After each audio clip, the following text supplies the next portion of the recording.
दोस्त रवि चुनगी। आप जुड़ चुके हैं चुनिंदा खबरों से। बने रहिए, जुड़े रहिए चुनिंदा खबरों के साथ। लीजिए आज की ताजा खास खबर। जगत पूज मुनि श्री सुधा सागर जी, नगर गौरव श्री पूज्य सागर जी के सत्संग सानिध्य में ललितपुर की पावन धरा पर चल रहे हैं श्री शाही पंचकल्याण प्रतिष्ठा महोत्सव। 5 फरवरी 2023 को होंगे 11 रथ महोत्सव। इस पावन पुनीत अवसर पर अध्यक्ष अशोक जैन अनोरा एवं मंत्री संजीव जैन कप्तान, गल्ला व्यापार मंडल अध्यक्ष अशोक जैन अनोरा, संजीव जैन कप्तान, मंत्री महामंत्री नितिन अग्रवाल, समस्त पदाधिकारी सदस्यों की ओर से हार्दिक हार्दिक शुभकामनाएं एवं बधाई। लो मिलिएगा। नमस्कार दोस्तों, मैं आपका दोस्त रवि चुनगी। चुनिंदा खबरों में आप जुड़ चुके हैं। आज हम एक ऐसी शख्सियत से आपकी मुलाकात कराते हैं जो ललितपुर की पावन धरा मिट्टी से जन्मी हुई खुशबू, जिसने अपनी खुशबू के माध्यम से जनपद ललितपुर ही नहीं, आज समूचे देश में अपने गायन से, अपने गीत से, अपनी गज़लों से, नगमों के माध्यम से जहां लोगों के दिल में संगीत के माध्यम से जगह बनाई है, तो वहीं खुशबू जैन की खुशबू आज जनपद की हर मिट्टी को, हर धरा को गौरवान्वित कर रही है। तो वहीं खुशबू का परिवार, उनकी दादी श्रीमती कुसुम, उनके दादा खुशाल चंद जी, पिता आनंद कुमार जी और उनके परिवार के सभी लोग खुशबू की उपलब्धियाँ, कहते हैं कि नभ से अंबर, अंबर से नभ के बीच का जो एक सफ़र है, खुशबू ने बाखूबी गीत संगीत के माध्यम से शुरुआत की है। इनकी दादी ने शुभारंभ से लेकर आज तक तालीम देकर खुशबू की खुशबू को इस तरह बिखेरा है कि आज चहेते के होने के साथ साथ नामी गिरामी गायक हैं जो हिंदुस्तान के, उनके साथ आपका गायन गीत संगीत का कार्यक्रम होता है। हम बात करा रहे हैं खुशबू जैन से। जुड़े रहिए, बने रहिए चुनिंदा खबरों के साथ। बंद करो बेटा। खुशबू जी, जैसा कि आपके बारे में जानकारी दी गई है कि आपकी खुशबू गीत संगीत के माध्यम से समूचे देश में बिखर रही है, तो हम ये जानना चाहेंगे कि वर्तमान में आप कौन से क्षेत्र में अपना योगदान दे रही हैं? सबसे पहले तो चुनिंदा खबरें, जो कि हमारे बहुत ही वेरी नोन चुनिंदा खबरें, कंटिन्यू। चुनिंदा खबरें जो कि द वेरी नोन रवि चुनगी जी का चैनल है, और ऐसे पॉपुलर। तो खुशबू जी, मैं आपसे जानना चाहूँगा कि ललितपुर की पावन धरा, इस मिट्टी से आपका संबंध है, नाता है, रिश्ता है। तो इस रिश्ते के नाते आज वर्तमान में आप इस देश के किस कैंपस में, किस जगह अपना योगदान दे रही हो, किस विधा के माध्यम से? सबसे पहले चुनिंदा खबरें जो कि बहुत ही पॉपुलर चैनल है रवि चुनगी जी का, तो सभी फ्रेंड्स को और जितने भी महानुभाव इस चैनल को देखते हैं, पसंद करते हैं, उन सभी के लिए जय जिनेंद्र, नमस्कार।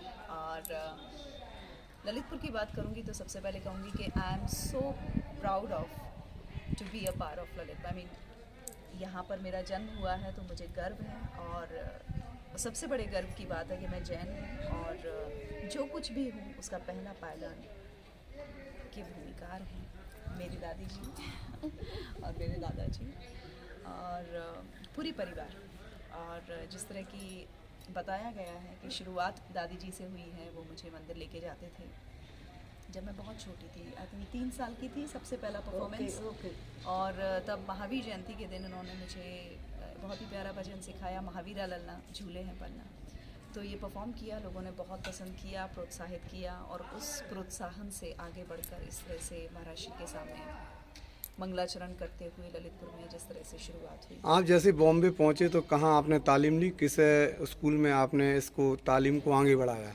और इस तालीम को आगे बढ़ाने वाले हैं, जिस तरह से होता है कि भगवान का आशीर्वाद रहता है। और लोगों ने कहा, साजिद रिजवी साहब ने कहा भोपाल दूरदर्शन में कि तुम्हारी जगह यहाँ नहीं, इनको मुंबई लेके जाइए। तो डैडी ने मुझे बहुत आगे बढ़ाया और मुंबई लेके गए। मुंबई में सफ़र की शुरुआत हुई, थोड़ा स्ट्रगल पीरियड रहा, और लेकिन गुरुओं के आशीर्वाद से कुछ पता भी नहीं चला। सबसे पहले शुरुआत हुई सुरेश वाटिकर जी की अकेडमी से।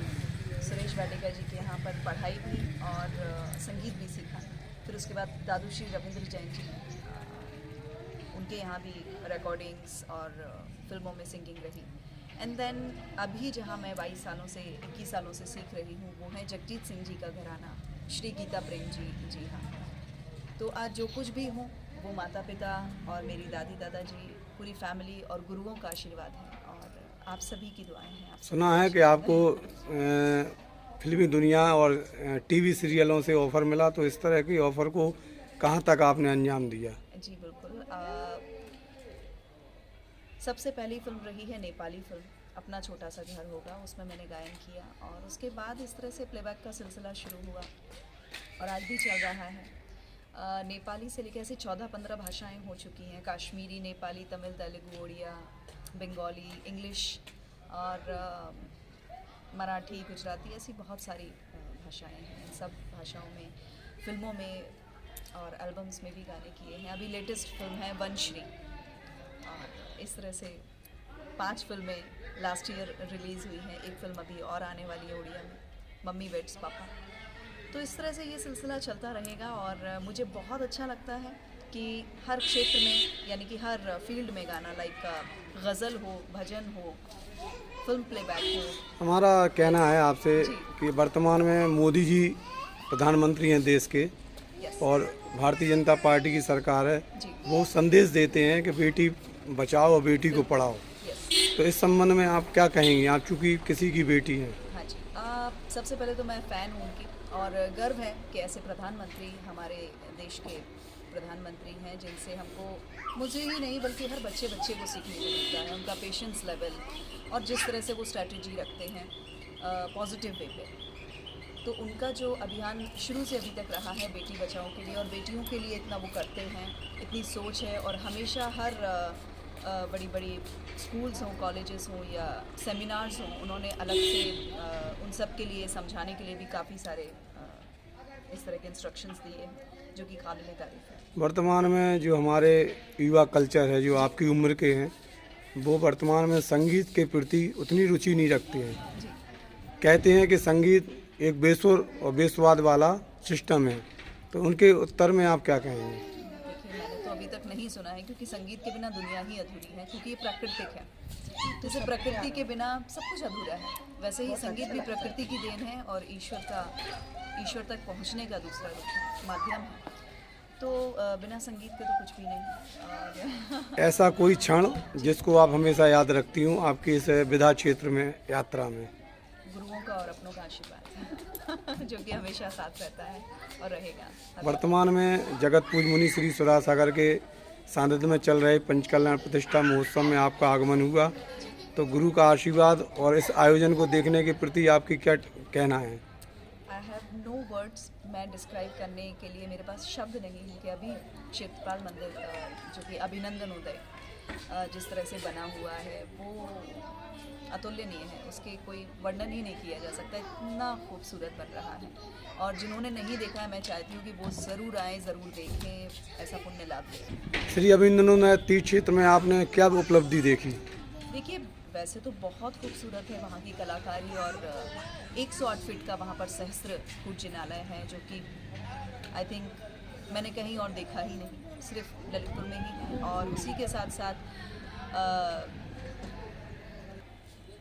और इसी के साथ 7000 किलो का जो घंटा बजाने वाला है वहाँ पर बन रहा है, बन चुका है और उसको लोग देखने भी आ रहे हैं। और उसके साथ साथ 200 फीट की और उसी के साथ साथ 211 फीट की धर्म ध्वजा जो शायद हमने इमेजिन भी नहीं की होगी, जो हम साक्षात्कार में अब ललितपुर में अभिनंदन उदय तीर्थ पर देखने वाले हैं। चुनिंदा खबरों के लिए चुनिंदा खबरें जो चैनल है उसका थैंक्स करते हुए मैं इतना ही कहूँगी, गुरु चरणों की धूल हमें जब मिल जाए रे, उसकी दुनिया में किस्मत खुल जाए रे हो। गुरु चरणों की धूल हमें जब मिल जाए रे। और साथ ही साथ ललितपुर की पावन धरा धन्य हुई है सुधा सागर जी महाराज को पाकर के, उनका सानिध्य पाकर के। तो अभी हाल ही में जो भजन बनाया है सुधा सागर जी और ललितपुर के लिए स्पेशल अपने ही चैनल पर, खुशबू जैन ऑफिशियल चैनल पर, तो इस चैनल पर आप ये पूरा भजन सुन सकते हैं। मैं उसकी 2 लाइन सुनाना चाहूँगी।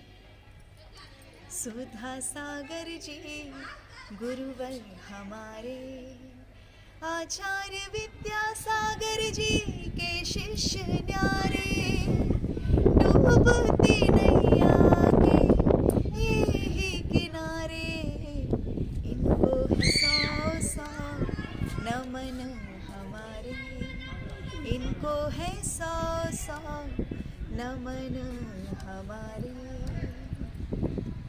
जय जिनेंद्र। कर लिया वीतरागी गुरु, हे महावीर जी,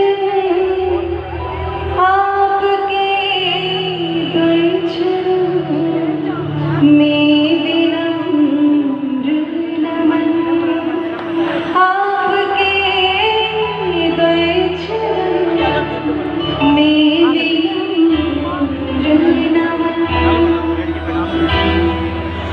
करना है वो आज करो, कल पर मत विश्वास करो। करना है वो आज करो, आज करो वो अभी करो, आज करो वो अभी करो। कल को किसने देखा है पता नहीं, भरोसा है। कल को किसने देखा है पता नहीं, भरोसा है।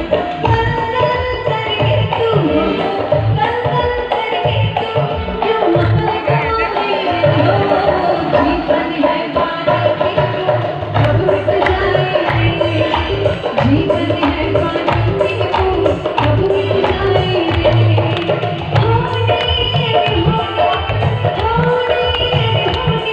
सब क्या घट जाएंगे।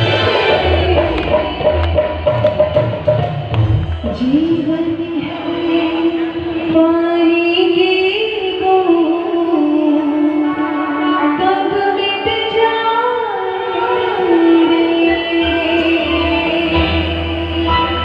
जयकारा गुरुदेव का।